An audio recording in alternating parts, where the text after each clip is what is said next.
Israel की air force ने pin point से हमास के कमांडरों पर सीधे बम और मिसाइलों से हमला किया। एक अनुमान के मुताबिक हमास के टॉप कमांडरों के साथ उनके परिवार रिश्तेदारों के 400 से ज्यादा लोग मारे जा चुके हैं।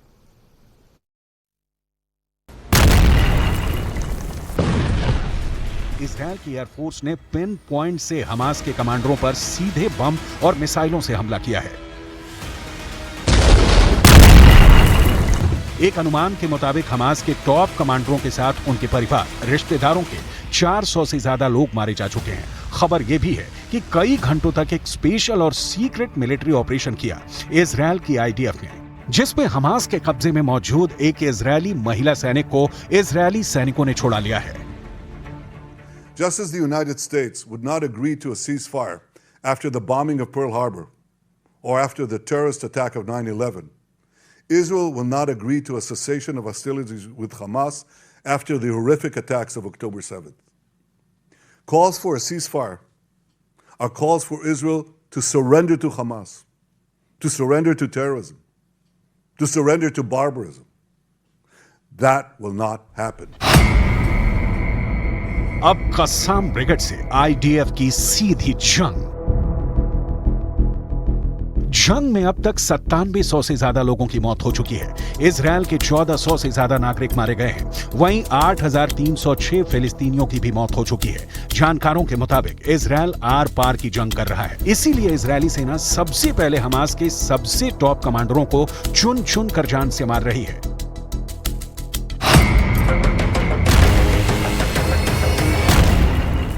इधर मिडिल ईस्ट की मीडिया में दावा किया गया है कि गाजा सिटी में रह रहे लोगों को फोन करके तुरंत गाजा सिटी खाली करने की चेतावनी दी जा रही है।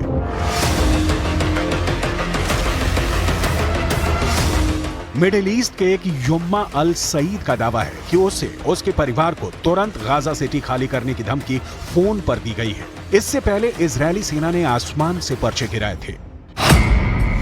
इन पर लिखा था, हमास के हमलों की वजह से इजरायली सेना जवाब दे रही है। जिन इमारतों में हमास काम कर रहा है उन्हें तबाह किया जा रहा है। आप उत्तरी गाजा छोड़कर दक्षिणी गाजा भाग जाएं। 576 घंटे की जंग, हारने और हाँफने लगा हमास।